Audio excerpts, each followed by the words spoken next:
Hey Startup Nation, and welcome to this very special presentation of the Startup Life podcast for International Podcast Day. So I want to kind of chime in and share with you, in each of these episodes for International Podcast Day, why I love podcasting. So for this episode, I want to share the very first reason. The first reason I love podcasting is because it's such a very low entry to barrier. Like the technology that we have available to us, Startup Nation, it doesn't really cost a whole lot. Honestly, like right now, I'm recording on a Yeti microphone, my iPhone, and a different auxiliary piece, and that's it. No major studio, no $300 microphone. It's just me, you, very little technology, and the content that we share with you. And so for this first episode for International Podcast Day, I wanted to bring in my very good friend, Audrey Willis of Code Crew, because she really speaks to how technology is changing business. So enjoy this first episode for International Podcast Day of the Startup Life podcast. Enjoy. This week on The Startup Life. While I've been afforded the opportunity to be exposed to different things in the tech space, those individuals that have not, that would typically take on those kind of hands-on maintenance type jobs, they fall off. And they're divided even more because they don't have the skills to compete where I've had the skills to compete. Right. All right, Startup Nation, so let's take flight with Audrey Willis, co-founder of Code Crew. The Startup Life begins now. 7, 6, 5, 4, 3, 2, 1. You'll never have the sacred stone. Otis, you crazy mother.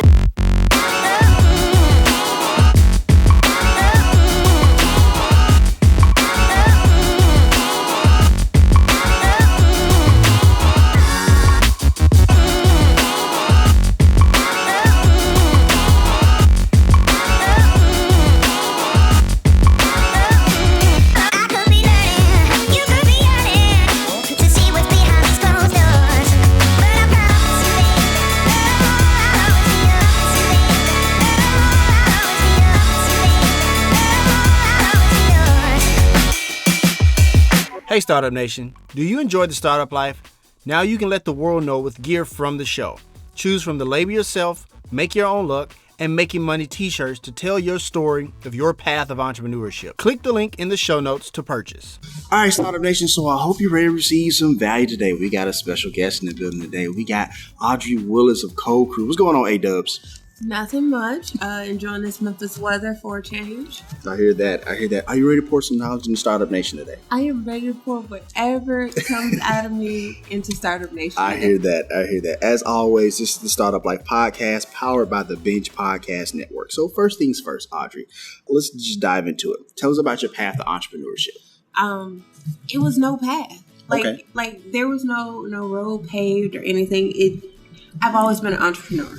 Mm-hmm. Back in the 6th grade, and this is how I knew, like looking back in retrospect, in the 6th grade, I had this hustle. Okay. My mom had to be at work at 7 o'clock in the morning. Mm-hmm. School started at like 7:15. That meant anybody that got dropped off to school at 7 o'clock was not getting to the candy lane. Okay. So I was there at 6:30. So I would take my lunch money, go to the candy lady, buy up the candy, come back, lunchtime, I would sell my candy for a little markup, and that's how I was able to get like butter cookies and cinnamon rolls at lunchtime. Nice. I didn't think anything of it, but this has always been who I was. Mm-hmm. If I was going to do something, well, how was I going to monetize it? So even at 12 in the 6th grade, I was monetizing stuff. Already hustling at 12. Okay. All right, cool. So let me ask you this, because, a lot of times in entrepreneurship, we have a lot of people that they're not really sure how to get started. But for you, it was just always there. So, talk a little bit about how even people who don't think they have it in them, it really is there, how to bring that out of them. So I think part of what my entrepreneur growth is like figuring out the right way to do things. A lot of times we're given gifts and talents, and then we instantly feel like, oh, I gotta make this a business. Gotcha. Which is not necessarily true, because it may not be an open market for it. So your hobby may not necessarily need to be your business. I learned this lesson about 2 years ago. I love to craft. Anybody that knows me knows late at night I'm crafting, I'm etching glass, I'm painting, I'm doing something, and people were buying pieces from me. In the back of my head, of course, with my hustle mentality. I was like, okay, I'm gonna make some money with this. And created a website, got the business license, got going. Then I realized that because I had this talent in this craft, it was actually taken away from what I was really making a lot of money doing. Mm-hmm.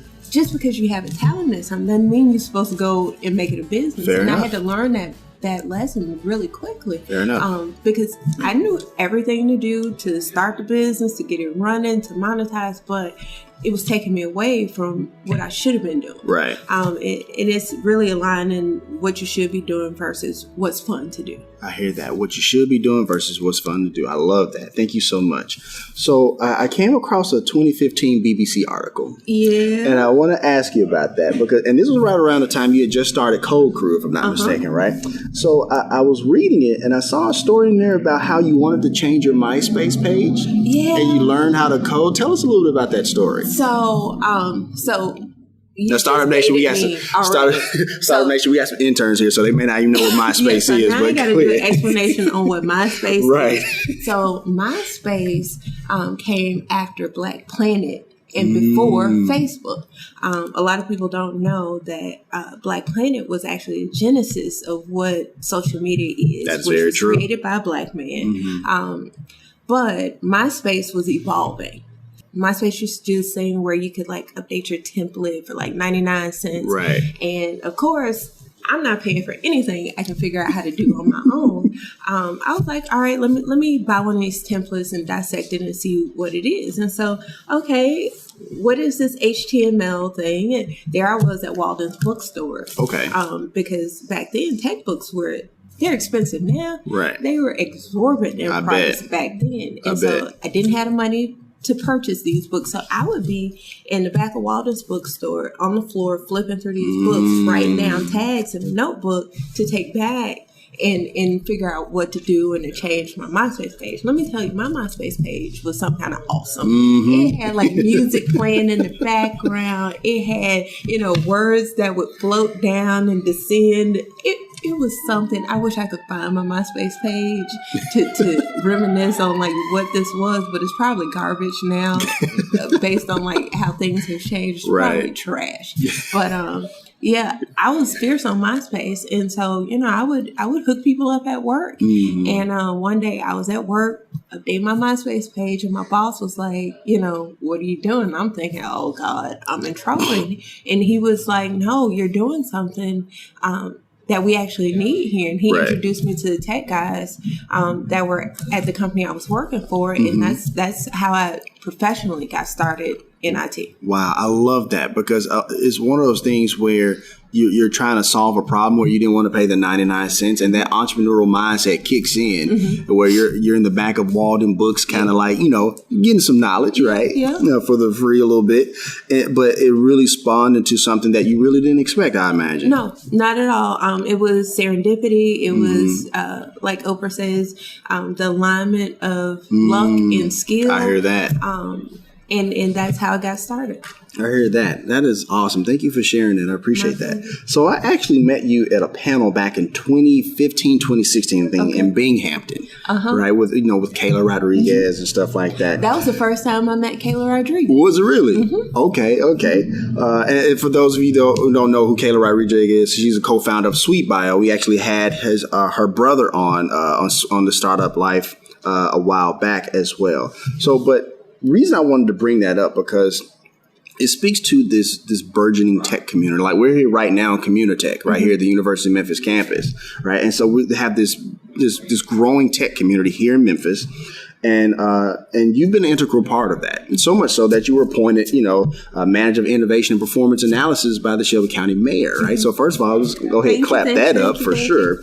So let me ask you this, because there are many in Startup Nation who have tech companies thinking about starting a tech company, and they're thinking like, I got to go to Silicon Valley. I got to go to Charlotte. Make the case why Memphis is a great place to where they can do that as well. First of all, that's not where it's at. Okay. Anybody that's ever gone to California or visited California, the cost of living is insane. So first of all, you're talking about bootstrapping a business in one of the highest areas cost of living wise. No. Can't do it. Gotcha. Charlotte, everybody is thinking I'm going to Charlotte. So it's just like the great Atlanta migration. Everybody went to Atlanta. There are no jobs in Atlanta because now you're it's flooded. It's saturated. Yeah. Right? Memphis is this very unique area in the theory of the cost of living low. The resources are deep. And there's not a lot of us. So it's like money on the table, money on the ground. And you can get more done here faster. I think becoming an entrepreneur in Memphis lends you to the line of you got north, south, east, west. You're centrally located. You have some of the best developers that are here in Memphis looking for work. And there's not enough work. So you got organizations like Epicenter, StartCo, Be Lit that are looking to engage these types of individuals and people willing and ready to foster these ideas. And I mean, people aren't coming out of Memphis with, let's do these little small startups. No, you have companies and organizations that are getting FDA approved, that are doing and clearing 7-figure rounds. So, I mean, it's serious startup business that is happening in Memphis. For sure. And you talked about clearing FDA Sweet Bio that just happened to Sweet Bio not too long ago. So big ups to that as well. Thank you for sharing that. I appreciate that because I think, like you said, a lot of people feel like, Silicon Valley is where it's at, Charlotte's where it's at. But I think the fact that, that we're up and coming, it allows for there's a lot of growth here. And you can be part of that growth on the ground floor, I think. So I appreciate you sharing that. It's tons of mentors. I mean, you've got AutoZone, the Kimmons Wilson family. You have all these great entrepreneurs that are in Memphis, still in Memphis. They didn't create these great companies and leave. No, they're still here and they're still attainable. You can still reach out to them. I mean, honestly, you can reach out to these people and they are embedded and invested in Memphis and in the growth that occurs here. So they're interested and they're willing to help and support and all those types of things. Gotcha. Thank you for sharing that. And Startup Nation, we're actually once again in the Commuter Tech building here at the University of Memphis. So if you seem like we're kind of quiet, there's other tech companies here and we're trying to be mindful of their space and not be too animated and too loud for the podcast. But thank you for sharing that, all that. I appreciate that. So I want to ask you this, because we talk about the growing tech space here in Memphis and stuff like that. And as the co-founder of Code Crew, you guys have been strong advocates for increased computer science curriculum in the classroom, right? So much so that your co-founder has gone and stumped in Nashville for sure. Snap that up. Absolutely. So, let me ask you this because, when we talk about, young people learning to code and AI and everything about that, talk about the trajectory change from, especially a kid from Memphis.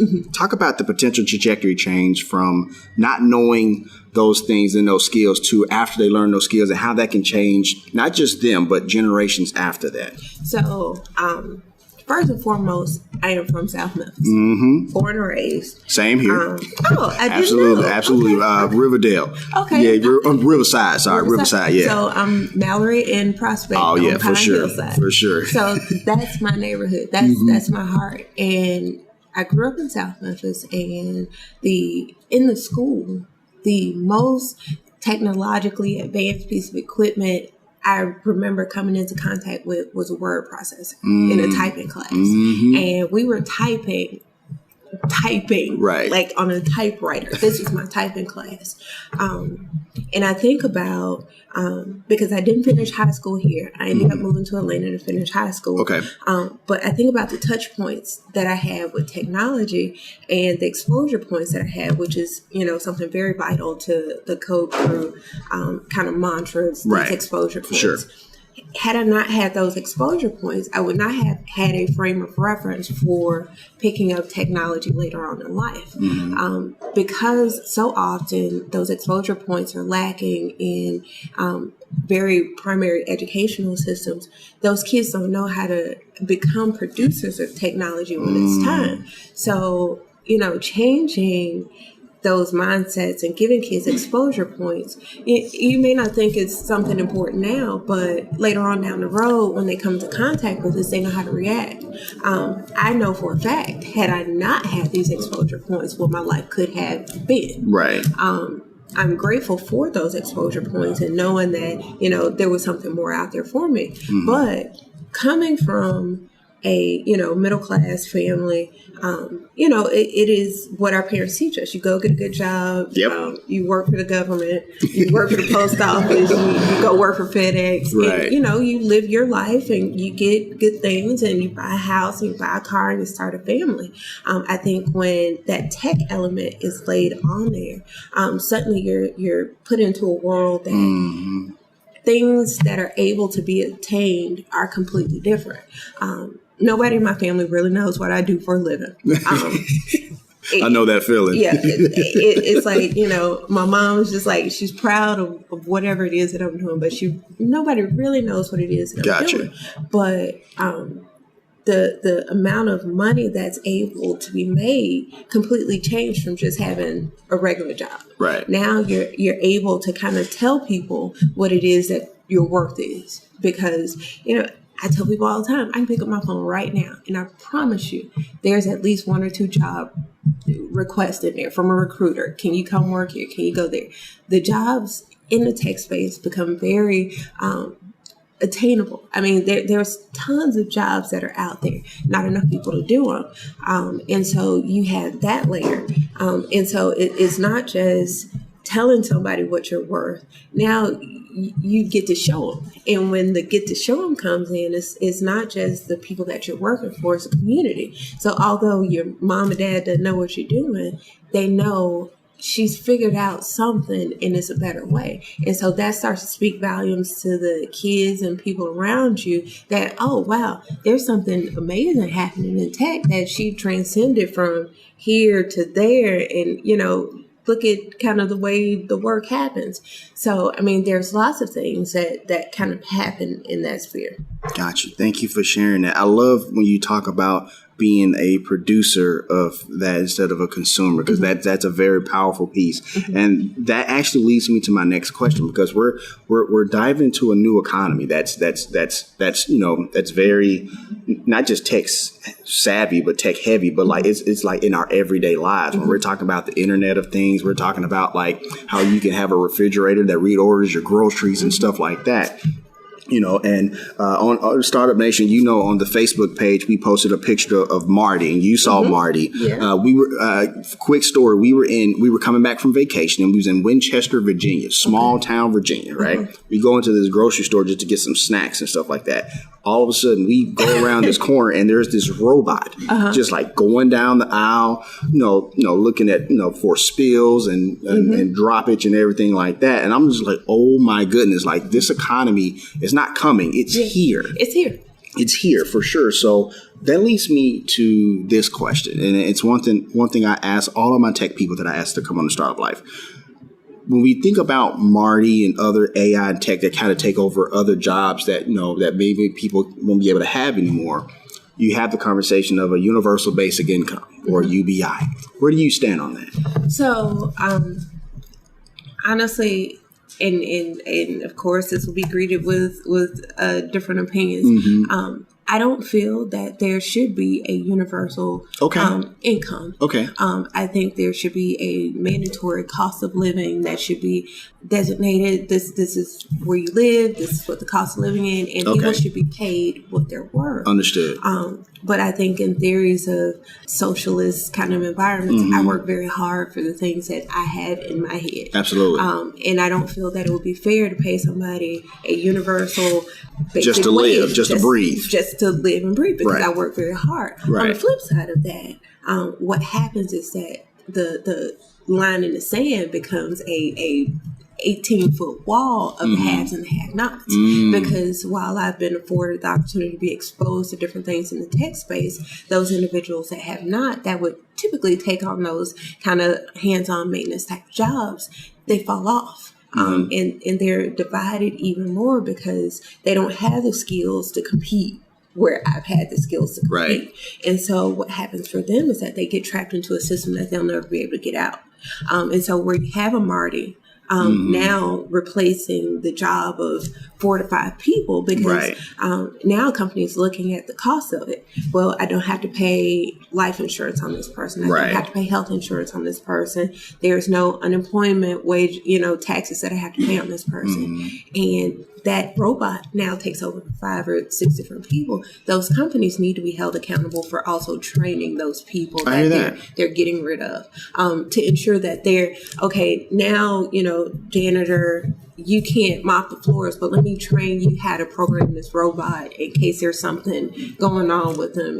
And now we can reallocate your skills to somewhere else. So those companies need to be held accountable when they put this different technology into place. Because I went to Paris. There's nobody taking orders at the Paris McDonald's. And how we were so, oh my God, they're putting screens in McDonald's for ordering. That had been occurring for years in European countries.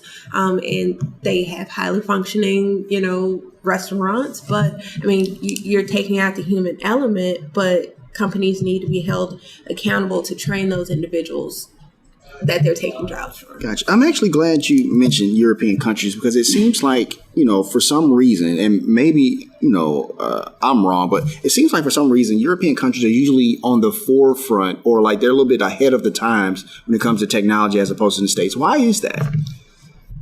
I don't know the true answer to that, but going to European countries, and everybody gets an opinion about, traveling abroad. Right. I've traveled to several countries. I've always felt more accepted in other countries. So the assumption is that they're more accepting to technology and to different thoughts and things like that.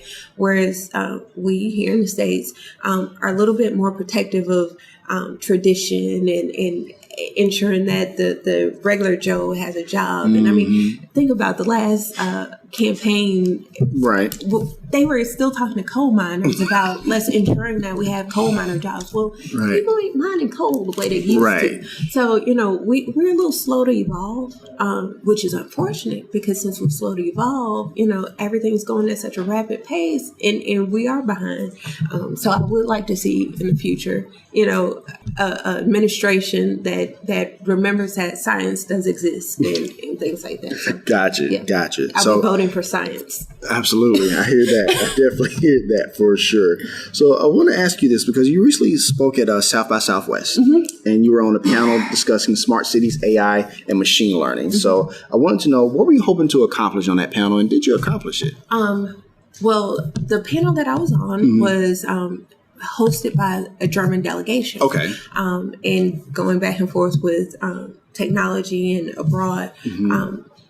My hope is always to change the perception of what tech looks like in the States. Okay. They reached out, and I immediately responded and was like, I'll do it. Not just because it was South by Southwest, but because it was a German delegation reaching out to an African-American woman in the tech space to speak on a panel. And it was about smart cities, and I feel like Shelby County is on this cusp of smart grids and things like that. And so I wanted to talk about those types of things. I definitely feel like everything that I sought out to accomplish was accomplished. And it was a good panel. I got to meet plenty of people from Germany, Dubai. Actually, the delegation that was there from Dubai is working on a similar project that I'm working on for Shelby County. So it's good to kind of realize that it's not a local problem, it's a global problem. Gotcha. So it was a good conference. Learned a lot at South by Southwest. Met a lot of people. I definitely will probably drop in and drop out if I'm ever invited to speak again. There were so many people there.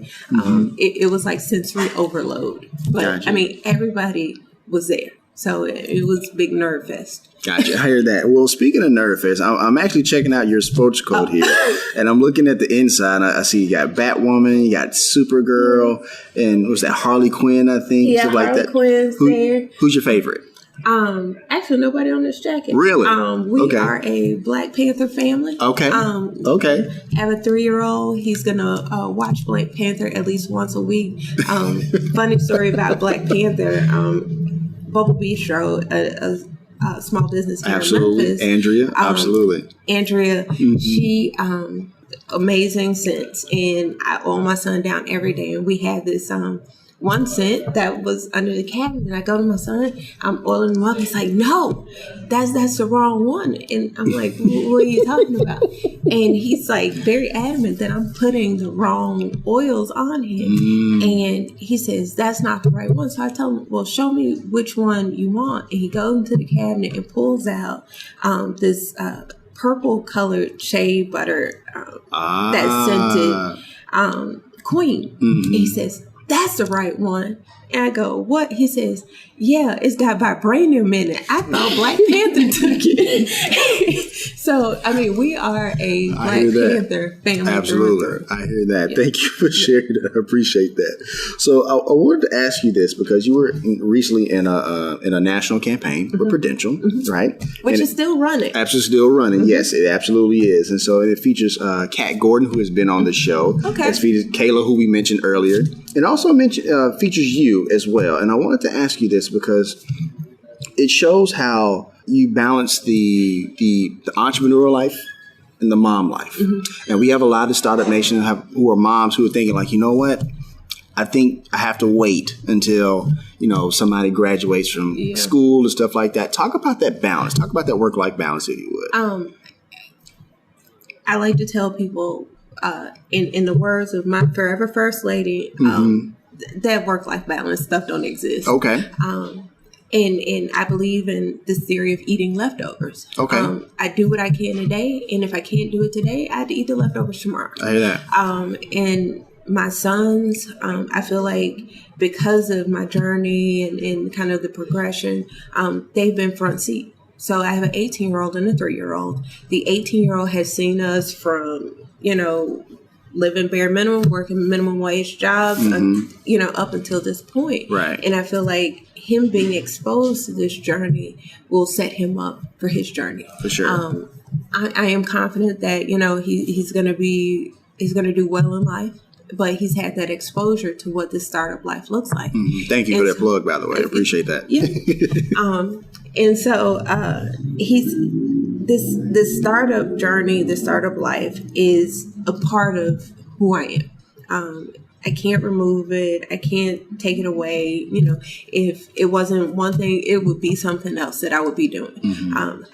Everybody in Memphis has a side hustle. I think there was a report that said 40% of Americans have a side hustle. So it's just something that cannot be taken away from me. And I'm a firm believer in if I don't take the risk, somebody else will. And it's going to be a missed opportunity for me. So if not now, then when? So I may as well go ahead and do it. Right. And so I've never said, well, let me wait and see, what'll happen when my son graduates. Because guess what? You're depending on these things and, heaven forbid something would ever happen to my son, but something could happen to my son. Right. Something could happen to the school he's going to or this plan that I see in the future. And so right now I have an opportunity to do something. So why not do it now? I hear that. Thank you for sharing that. I'm actually going to ask you about your oldest son a little bit later. Okay. But for right now, let's get real for a second. Okay. So Audrey, you're an African American woman in a space that's predominantly, white and male. Okay, and so you have to admit that you're seen around the country as a trailblazer to not only African Americans but particularly women, right? I guess I want to know: do you feel the weight of that, or do you accept the challenge? And what does all that mean to you? It is very daunting to know that you are the face that people will judge people behind you by. It is very important to me that I put on the right face, air quotes, because it's a very fine line between this is what I want you to know about me and my culture versus this is what I'm going to represent to you. For sure. And so I know a lot of people talk about on an interview, the representative shows up and then the next day this other person shows up. I try and be that person who I am for the most part as often as possible because I know you're going to make a judgment about my people, the women, the African Americans in tech based on how I act and how I perform. So it comes with that task of we have to be twice as good, work twice as hard. Yes, I stay up late at night reading every night. I'm up reading articles every morning. I am still enrolled in classes here, there, and everywhere because learning cannot stop. I know the weight is on me. I know it is. And it's difficult because I'm just not there to do a job. I'm there to leave the door open. Hence why my interns are here now. Right. Because I feel like if you're going to take a seat at the table and you don't pull up chairs for other people, you shouldn't even be at the table. Gotcha. And so I keep involved in different organizations that see things for where I see them. Right.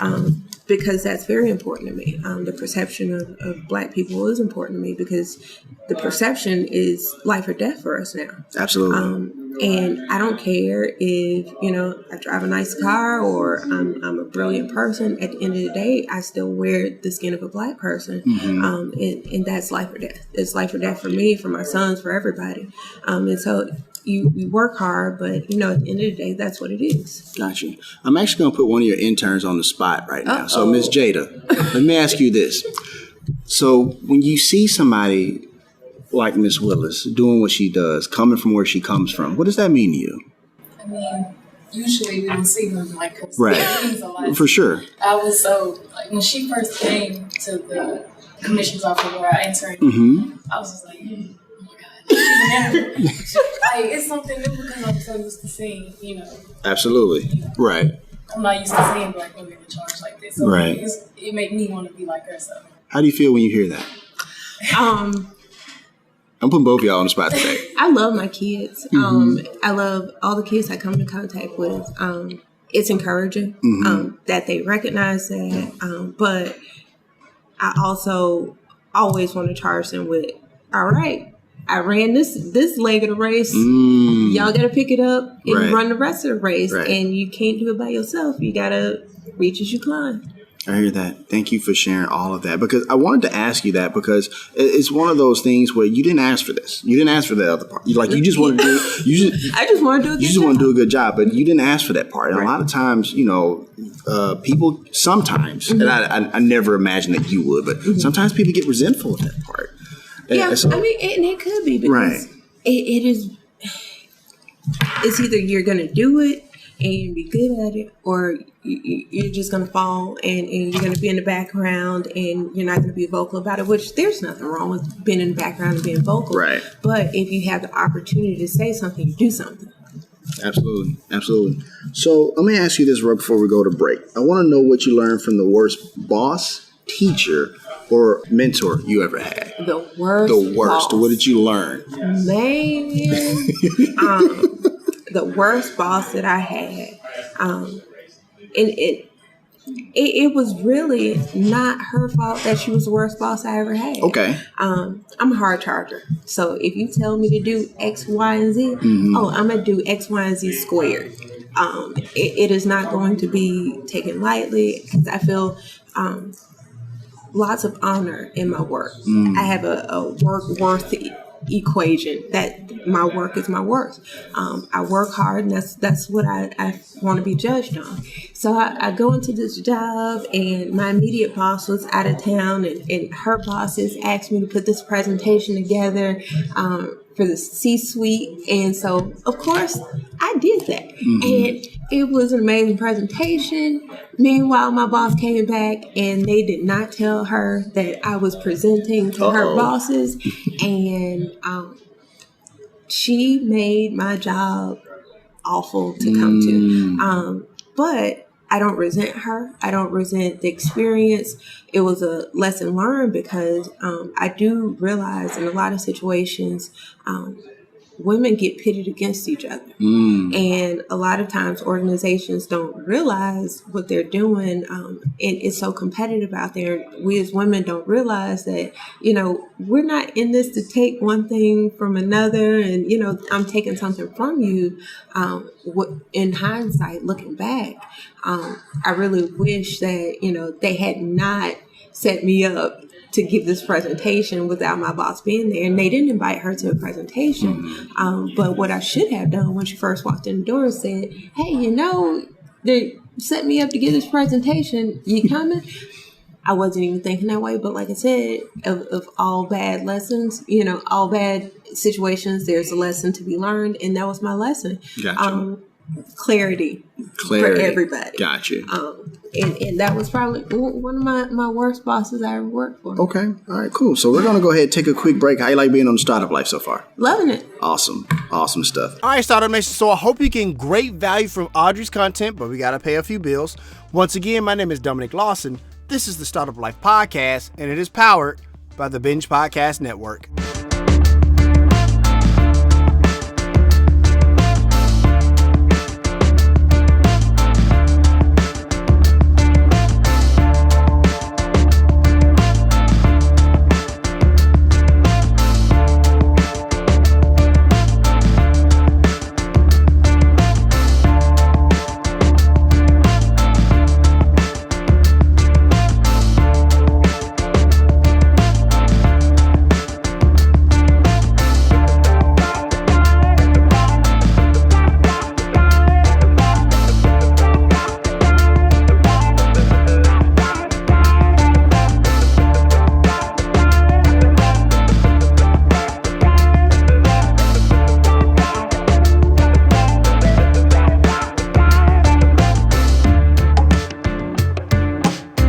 Hey business owner, the Startup Life reach is growing. Wouldn't you like your business to grow with it? Reach out to us to advertise on the Startup Life. You can reach us at 901-857-4818, or you can email me at dominic@askalsolutions.com.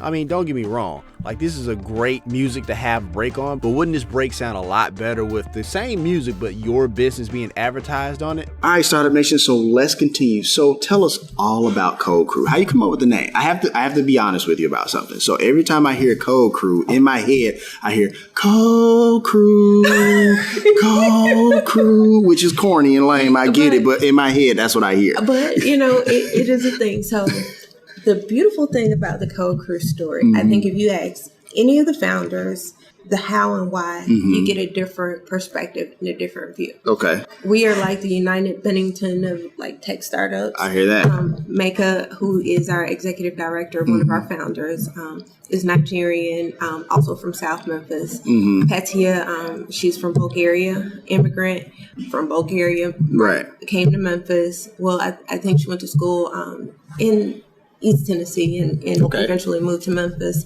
And then there's me. So there's like this picture of us like when we first got started. And every time I look at it, I'm like, look at us looking like United Colors of Bennington. Coalition of the Willing, huh? Yeah. And so Code Crew got started for me out of the need to expose African-American children to computer science. And I had been volunteering with another organization here in the city, and it was great. We were having fun doing it, but there were so many additional children that we needed to come in contact with. And through gracious funders at FedEx Foundation, the Gracious Foundation, they afforded us the opportunity to get this started. So actually when we first met, I just finished teaching a class. So we literally went through a startup accelerator with Start Code's Sky High Accelerator, started a business, the 501c3, and started teaching classes all simultaneously. Wow. And we're all working full-time jobs. I was at AutoZone, and my other two co-founders were at Lokion, which is a tech company that's here in Memphis. Gotcha. The only tech company that has, something in the skyline for Memphis. So I think that's a beautiful thing. Is awesome. It speaks volumes to Memphis and the tech startup industry here. And we did this simultaneously. It was one crazy summer, but it was significant because nothing like this had happened here. And people were eager, people were hungry, people wanted their kids involved, to the point where somebody sent me a text message and was like, can you get my son on the list for summer classes? I was out of town. I said, well, I'll check into it when I get back. I'm not at home. I get back and make our executive director. I was like, hey, is it, too late to get somebody on the list for one of the summer classes? He was like, the waiting list is longer than the list of kids that are enrolled in the class, which is an awesome problem to have. Absolutely. Because that speaks volumes to the demand. You've hit on something for sure. Now, we're we need funding to run these organizations, and we're a nonprofit. So, those are the things that we're looking at, what does our funding look like, fundraising, things like that, because the demand is high. And I think jobs and organizations are starting to realize this is the tech pipeline. We're helping you train our future employees. And so while it may not hit your bottom line today or tomorrow, but in 20 years, when you look at the success rate of your company and you're not going out to recruit in different areas and you keep that money here at home, that's affecting your bottom line. Right. And I think that's the big piece right there. It's the forward thinking of it all, right? Like not necessarily, because I think a lot of times, and this is one of the gripes I have with, education or whatever the case may be, it's like we teach kids to be what we need them to be right now, as opposed to what we need them to be later on. So I love that for sure. Thank you for sharing that. So I know you offer many programs from like video game design, app design, stuff like that. What's the one that most kids sign up for? We get the most signups for our mobile app development classes, which is kind of like if Code Crew were a building, it's ground floor. And it's a really neat program because we're not forcing lines of tags and code down your throat. They're learning code-based logic using blocks. And it's, if then statements, and they get to connect them in, and it uses MIT's App Inventor, which to me is underrated. Like it is an amazing tool to use for kids learning to program. And that's the entry level to the exposure point. And a lot of kids will taper off, but it's an easy way to figure out if you're interested, because then they come back. But within that mobile app development class, I've seen kids build mobile apps for their parents' businesses. Wow. We did one hackathon, which we have a hackathon every year in August. It's kind of like the celebration of the year that we've had. And we've had some really good hackathons. Last year we did some cosplay, and of course I was Shuri from Black Panther. All right. Nobody wants to test me on my cosplay skills. Trust me. All right. The gauntlet's been thrown down. You don't want this. Okay, fair enough. But we did one year where kids picked local Memphis businesses and built apps for them. And I remember there was this one group that built an app for Jerry Snowcone and did like this kind of like paint as you go, and you take the flavors and you put it on a snow cone, and then you essentially like place your order that way. And these aren't like real apps. They're not, in any app store or anything. But think about how amazing that would be for your business. Now you go in and you go on your app and you paint, grape and this and you hit order, and then it's right there at your window. Right. These are ideas that come from kids. Right. These are not adults sitting around thinking about what they want to build. These are children, 13, 14-year-old children. And companies need to realize that the value is really in a child's mind. And like we were like at our most creative when we're at that age. Because you're unrestricted. You're unrestricted by, how much would that cost to build? Or, all the minutia of being an adult. The boring, mundane stuff. Yeah. It's going away. For sure. Thank you for sharing that. I was actually going to ask you this a little bit later, but since we're already here, for somebody who's never seen a hackathon, don't know what a hackathon is, walk me through what that is. And Startup Nation, by the time this airs, the hackathon will probably actually already be over. Okay. But I want to at least, want you to explain what a hackathon is and what that's like. So, there's hackathons and then there's Code Crew hackathons. Oh, okay. So let me Fair explain. Enough. There's a difference. When you are dealing with the Code Crew hackathon, you're dealing with 2 days of fun, games, coding, pizza, DJs. Like I said, we did cosplay last year, and a huge award ceremony. We invite local reporters, teachers, industry professionals to come down and become judges. The kids get DJs. I mean, it's a dance party. Right. But they spend 2 days getting with kids from across the city that they otherwise would not come into contact with. I mean, when you look at Code Crew, we have everybody in every zip code in the city. We even had kids that, on summer vacation, and they're up with their family, and their family knows about Code Crew, and Code Crew becomes a part of summer vacation. Right. A young man that I had the pleasure of meeting last year from Birmingham has Code Crew on his mind, and he'll be back this year. Nice. But, you spend the first day with your idea and your group and your mentor, and you're working through your problem, and the next day you're fine-tuning it and presenting it. And kids win stuff from laptops to iPads and drones and all sorts of things that, with, like I said, funding and donations, we're able to give these kids, and now they get to take these pieces of technology that they've been able to manipulate for the past 2 days home. Wow. Where otherwise they wouldn't have access to laptops and tablets and things like that. Now they are producers of technology and just not consumers. And so it affords them a different opportunity. Now, you can go to some other hackathons. They sit around and they build civic-based problem solving, and and it's fun. Right. But, they're more geared towards adults. It's not Code Crew. It's not Code Crew hackathon. Fair enough. And I love how they get to take this home with them, because it's a reminder of what they've accomplished, what they can do, maybe inspire even other type of, technology or other creative ideas. And we get kids that come back from the hackathon. So it is one of those exposure type events. Some of the kids that are there have been Code Crew students, and I can say now for years. And then we have some kids that we're meeting for the first time. So it's an opportunity to get to meet new kids and bring them into the fold. Gotcha. And Startup Nation, we actually have the link to Code Crew's website in the show notes. So like I said, unfortunately, by the time this airs, the hackathon will be over. But at the very least, you can look at next year and also look at all the other services and programs that Code Crew offers as well. Because, we teach the teacher. Like you mentioned earlier, our executive director, he made several trips to Nashville. We're so grateful for his time and effort. But, we're getting engaged in school system, and, these things are instrumental to creating and reinforcing that tech pipeline. For sure. Now, I saw that you live stream a VR demonstration a while back, right?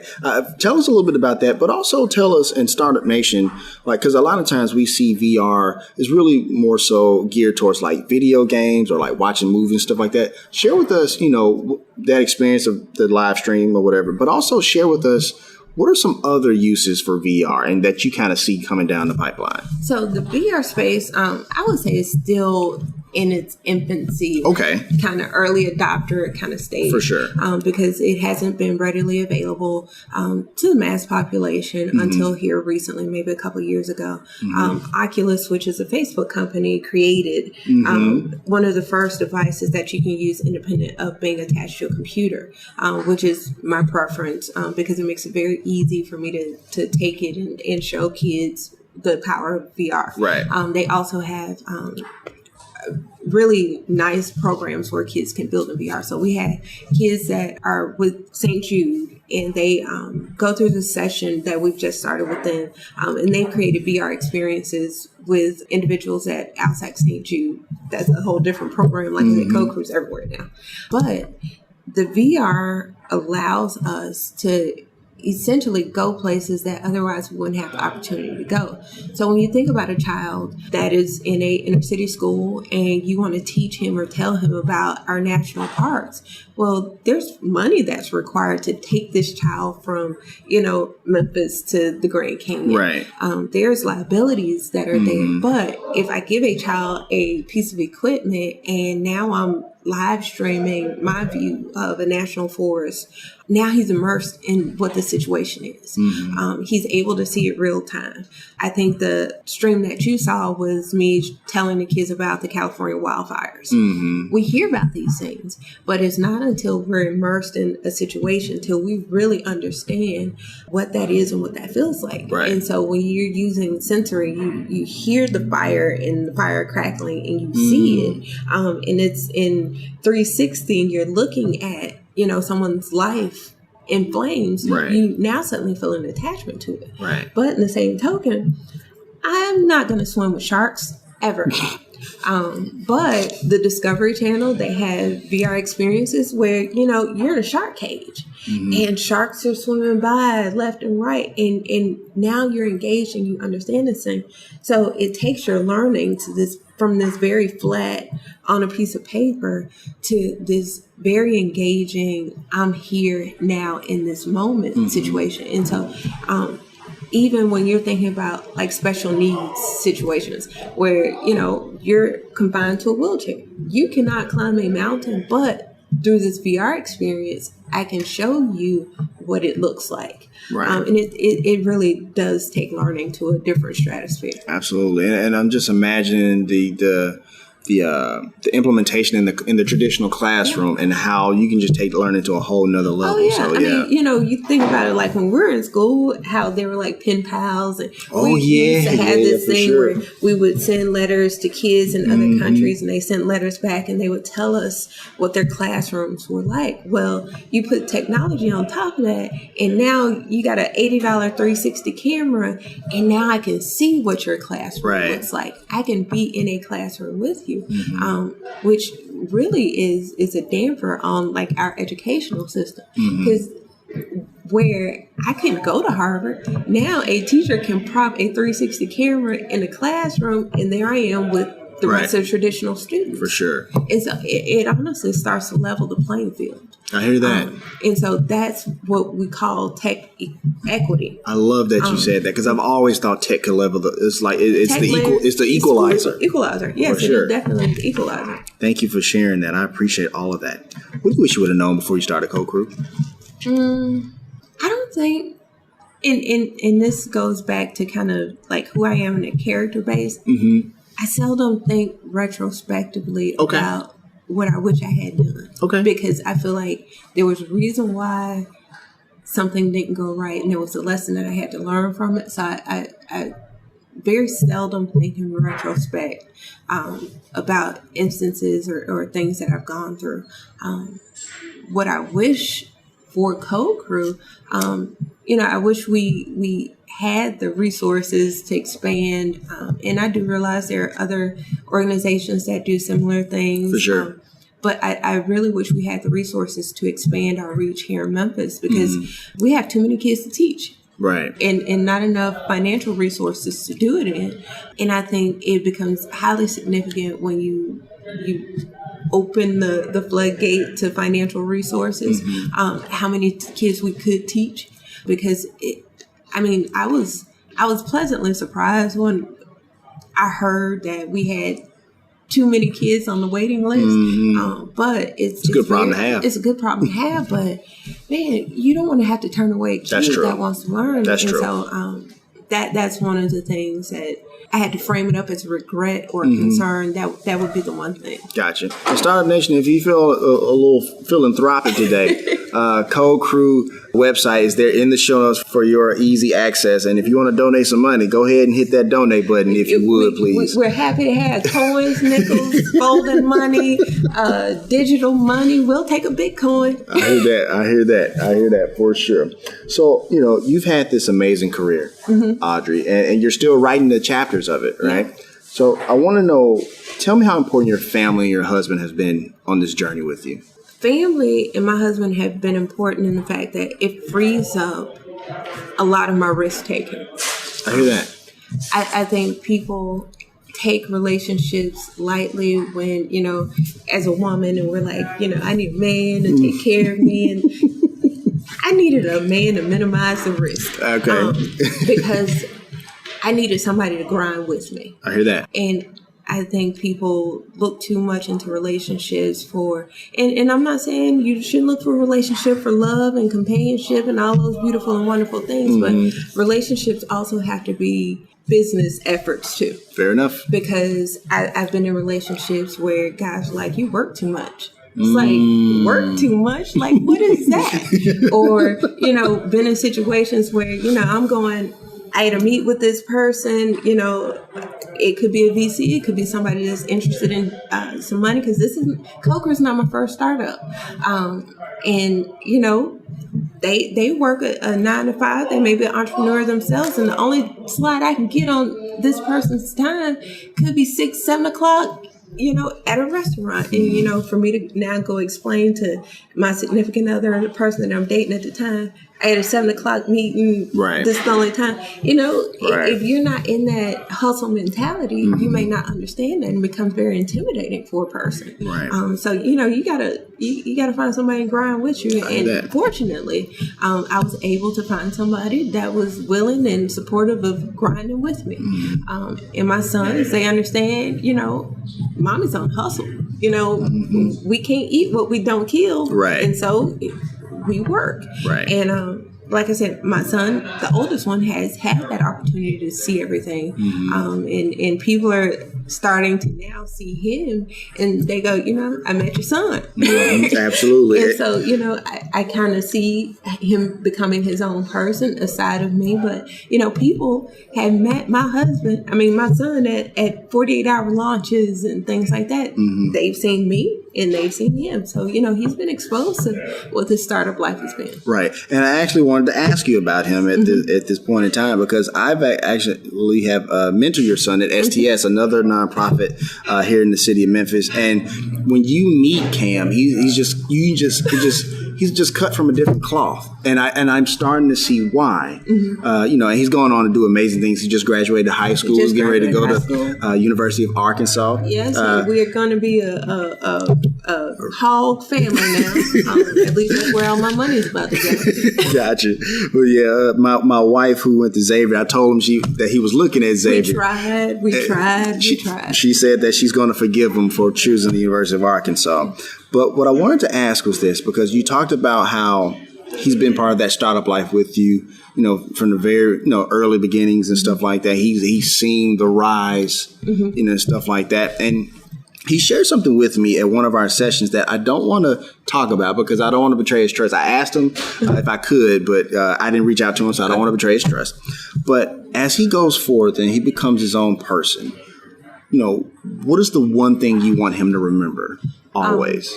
And you probably already told him. Okay. To work hard.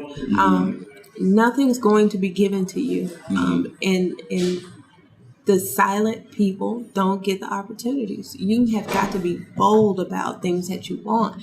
You've got to tell people things that you want. So you work hard, and to push on to that, you got to be bold about it. Because, like I said, nobody's going to give you anything. Right. And it doesn't matter that, you want to be there at 8 o'clock in the morning and stay until after the boss is gone. Now you have to be bold about what you want. And you have to tell people. So to work hard and be bold. Gotcha. I hear that. What has Cam taught you? Cam has taught me patience. Okay. I am, at the end of the day, regardless of what I do or how hard I work, I am the parent to 2 African-American boys. And as they mature, as they learn things about themselves, as things that I want for them aren't attained because, they don't choose to, I have to learn to be patient, because in time, he'll understand. It's just like, back in the day, we used to go to church Sunday, Wednesday, Thursday, Saturday, and it wouldn't be until years later where something that was said in one of those services kicks in. Right. And so, I kind of take the same thing with him. I say things, I tell him things, but now it's my job to be patient and wait for it to click in. Gotcha. So I have learned through him patience. And, to value time, because I blinked my eyes and my son's graduating from high school and off to college. He's a man. And so I have to, you know, he's a man. Right. He's still my son. Right. But he is a man. For sure. Thank you for sharing that. And I've actually seen the video of your youngest son with the harmonica, which is hilarious, by the way. So baby Willis there. Yeah. So let's have a little fun. Okay. So I came across a post, I think you posted it in November, where you talked about like being in a meeting. And two people arguing. Yeah. And you said in your head, a certain song plays in your head.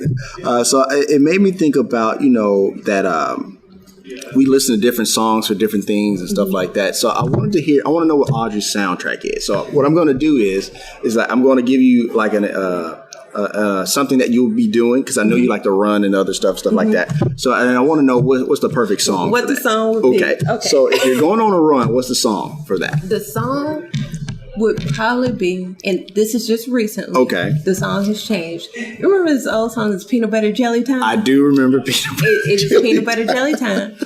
Is that because of the cadence of Peanut Butter Jelly Time? Or for running? The cadence. Okay. The 3-year-old heard it on like a kid song playlist. And when I first heard it, I was like, wait a minute, this is not a kid song. This is like 1998. In my prime, you know, Nike Pavilion in Atlanta. Gotcha. Like these were like my memories. So here recently, Peanut Butter Jelly Time, it is the cadence. I am a Cardi B fan, so, you know. Okay. So, how about when you're on the way to work? What's the song there? I am listening to Liberation. Okay. Outkast, everybody, Goody Mob. Gotcha. It is the get your mind right, because, you know, we liberated, but, you know, we dealing with a lot. And so prepare yourself for that. Okay. All right. How about getting ready for a big meeting? It would have to be Who Gonna Stop Me? Jay-Z and Kanye West. Okay. And you know, I love Kanye. I like old Kanye. Oh, okay. Yeah. Okay. Yeah. After he got the curse, you know, it was kind of like iffy Kanye. Right. But old Kanye, Who Gonna Stop Me? Gotcha. Do you wish for the old Kanye to come back? Or you holding out hope? I think he's evolving. Okay. I'm not going to discount anybody because, you know, as a person who has evolved dramatically over time, you can't hold people to who they were yesterday. I hear that. You kind of deal with people where they are right then. So I feel like he's evolving. But I feel like his musicality is this thing that's kind of a beast of him.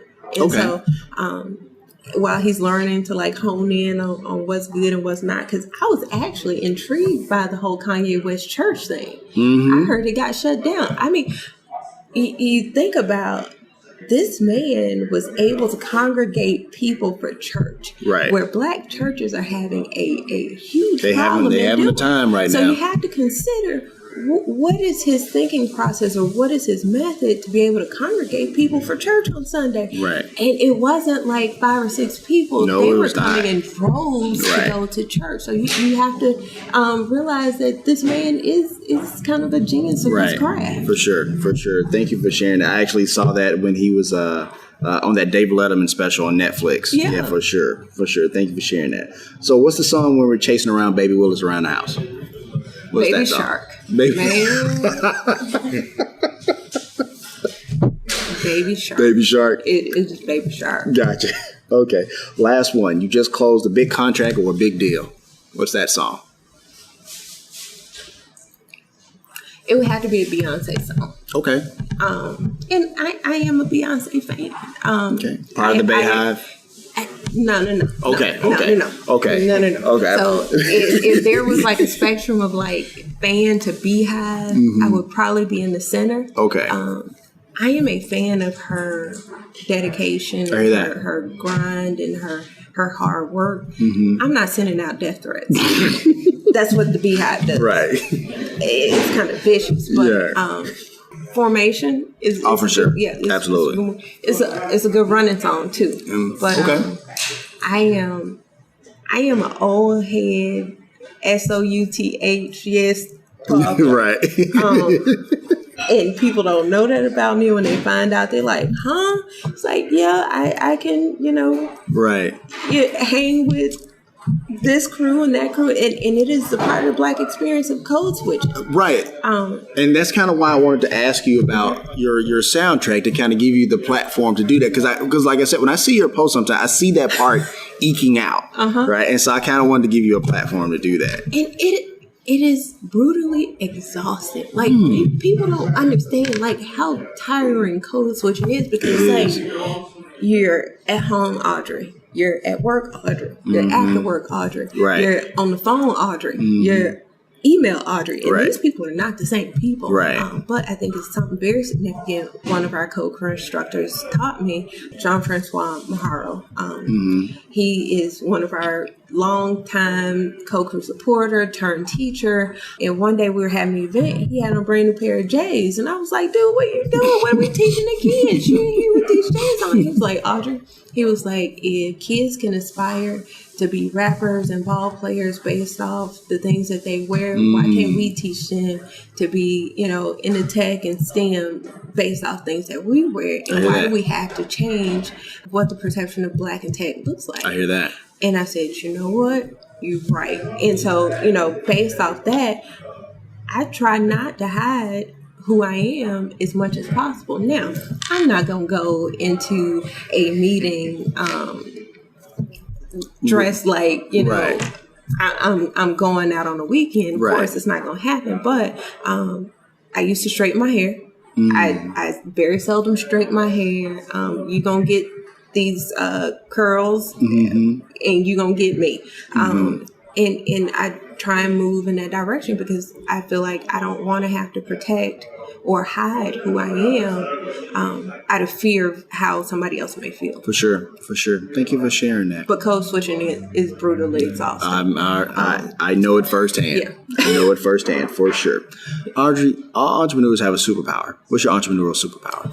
Superpower, it would have to be probably my ability to learn. My mother likes to say, I don't know how to fix it, but Audrey does. And anybody that's close to me and my family, they know if they have a problem situation, I probably can figure it out.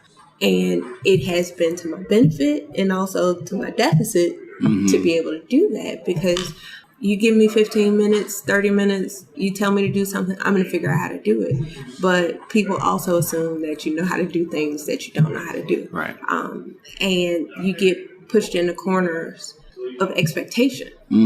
Well, I'm not the guru on, certain things, but people assume because I know so much or I can become well-versed in something that I am. And it's very dangerous because you can get tied up into being the guru on some stuff that you really are passionate about or you really don't know a lot about. Right. So I am very careful in saying that, because I'll look at my email, hey, we got this request. We want you to come speak at a panel on global warming and blah, blah, blah. I have to say, no, I'm not the person. This is the person you should reach out to. But in the same breath, I tell this story, went to a car mechanic and it's an electrical issue with my car in the audio screen. Typically, if I take something to a repair shop, it's because I don't have the time to do it, or it's one of those elements. Right. So I took it. The guy told me it was going to be $7,000 to fix this issue. I said, $7,000? Wait a minute. And here I am, a couple of Google search later, all the parts are coming in for $550. So like I said, it's to my advantage at sometimes, and to my disadvantage at sometimes. But, if it's something that I'm capable of doing, I'm going to do it and I'm going to learn how to do it. I hear that. Thank you for sharing all of that for sure. So before I ask the last question, I just want to say thank you. It's the last question? It's the last one. I just want to say thank you so much for coming on the Startup Life podcast, powered by the Binge Podcast Network. You gave, such great value, and I loved hearing your story and stuff like that. But yes, it is the last question. Were you having that much fun? Yeah, time kind of flew by. It's all right. Well, I'm actually going to turn the microphone over to you, because there's somebody in Startup Nation who they're either stuck in their business and they're afraid to move forward, or they're afraid to start. Give them a few words of motivation and tell them to keep moving forward. Never stop. Always be closing, always be working. These are all quotes that I guess it was absorbed in me from my life at Startco. But it was a very instrumental journey going through an accelerator. There's no such thing as wait till tomorrow. Tomorrow's not promised. Tomorrow's not given to us. All we have is now, today, and the resources that we have. And there was an old Les Brown. He talks about that grave and looking. He's like standing there. He's like spanning across his grave, and he's like, all those people died with ideas that they did not put into this universe. And every day I wake up, is what am I going to pour into this universe? And I used to be so afraid of, oh my God, I'm going to die before I get everything out. And it would keep me up at night. Like, I got to write these white papers. I got to do this. I got to do that. And one day it clicked. When it's time to go, I'm done. The work is done. And all I can do is wake up every day and pour out as much as I have to pour out and go to sleep and eat them leftovers tomorrow. So for anybody that's out there that wants to be an entrepreneur, all the resources are out there and available. It just takes you getting up and clicking a button, typing in a word and hitting that search. You want to know what it's like to own a business in Tennessee? There are tons of resources that are out there. You just have to get up and search. There are tons of people that are out there that want to help you. You just got to extend it. You got to be bold about it. You got to tell people what it is that you want to do. And they're going to be out there to either help you or put you in the direction of somebody that can help you. And unfortunately, I can't help everybody. I've been pushed to understanding that I cannot help everybody, but I can tell you who can help you. So that's my 2 cents on entrepreneurship. I heard that. Thank you so much. And that's going to conclude our session of the Startup Life podcast. Did you enjoy being on the show? I did enjoy it. Okay, awesome stuff. Awesome stuff. All right, Startup Nation. So here's my final take. I love Audrey's story about sharing with us how technology is going to change the world and how, as entrepreneurs and business owners, we need to adapt to that change. Because what she's doing there at Code Crew is creating the next generation of entrepreneurs, the next generation of coders, the next generation of engineers that can help not just society, but our businesses as well. So remember that as you think about Audrey's story, you recount it in your head, Startup Nation. Remember that being adaptable and being willing to learn new things is going to be the key on your path to entrepreneurship. If you want to let us know what you think about the show, have an idea for a show topic, or like to advertise on our show, please send us a message on the Startup Life Podcast Facebook page. And while you are there, like and follow our page as well. It's a way for us to engage with you, Startup Nation, and really grow our community. The link is here in the show notes. Subscribe to the show as it can now be heard on Apple Podcasts, Google Play, Stitcher Radio, Spotify, or whatever your favorite platform to get your podcast on. If you are listening on Apple Podcasts and you find our content valuable, please give us a 5-star rating, as it will help us climb the charts and help more people find our show. Also, don't forget to sign up for the Startup Life All Access Pass to get exclusive content. This is exclusively on the Binge Podcast Network's Patreon page. And hey, if you have an idea, be about that life, the Startup Life.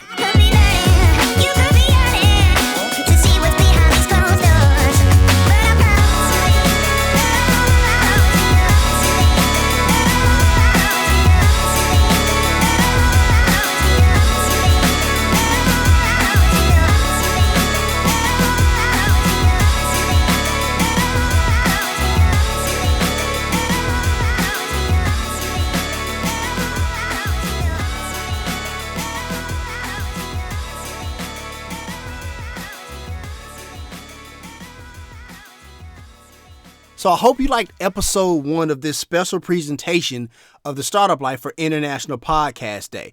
But I want to share with you the very next episode that we're going to share in a few hours right now. I really had to focus on people that were creating products, businesses, restaurants, innovations that maybe they were a chef and didn't have the business acumen, or maybe they were a business person and, had a great idea but didn't know how to cook it. So I came up with Next Gen Chef, which is an association and a platform for foodpreneurs that want to create or focus on creating local, healthy, affordable, regenerative food. So Startup Nation, we go from Memphis, Tennessee out to San Francisco, California, and we meet with my really good friend, Justine Reichman of Next Gen Chef. So foodpreneurs, stand up. So make sure you go ahead and subscribe to the Startup Life podcast on all of your major platforms. So that way, in a few hours, by the way, when that episode drops, it'll be right there waiting for you. So until the next episode, Startup Nation, remember, you got a business to grow.